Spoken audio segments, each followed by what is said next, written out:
আজকে দেবপুকুরের শ্রী সিদ্ধেশ্বরী কালী মন্দিরের অন্নকূট উৎসব ছিল। এটা প্রতি বছর জানুয়ারি মাসে প্রথম রবিবারে হয়।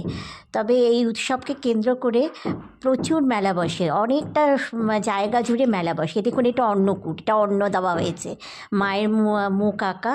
এটা কিন্তু পুরোটাই অন্ন, এটা মন্দির প্রাঙ্গণেই করা হয়েছে। এখান থেকেই সবাইকে প্রসাদ বিতরণ করা হয়। এছাড়া মানসার ব্যবস্থা আছে, মানসা বিতরণের ব্যবস্থা আছে। প্রতি মানসা 100 টাকা করে। এটা 1 মাস আগে থেকেই ওনারা কুপন কাটতে শুরু করে দেন।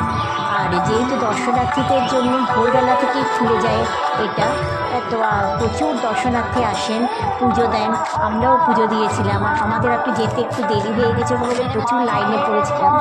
তো এবারে মেলা দেখুন, মেলার এগুলো মেলা বসেছে, পুতুল, এগুলো দেখুন, মায়ের জিনিসপত্র দেখতে থাকুন।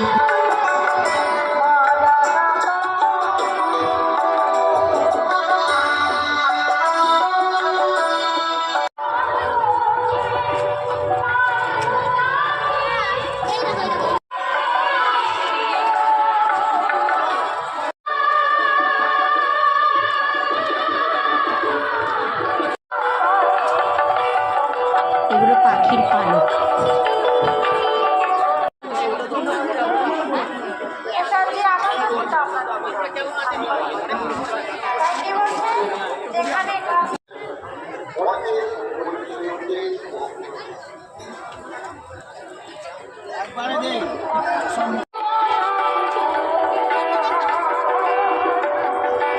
মেলাকে কেন্দ্র করে সাংস্কৃতিক অনুষ্ঠানও হয়। দেখুন, গান গাইছেন, সব ভক্তিগীতে গান গাওয়া হচ্ছে, দেখুন ভালো লাগে।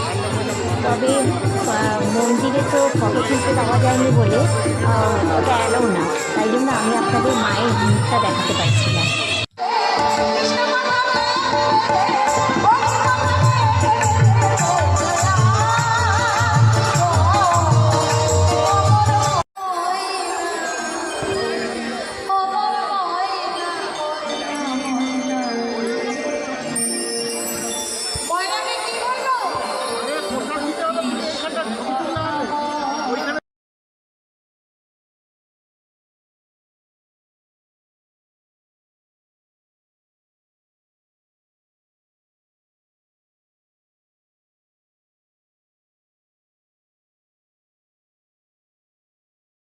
এখানে এই অন্নকূটটাই দেখার মতন, একদম উঁচু করে এত সুন্দরভাবে সাজিয়ে দেয়।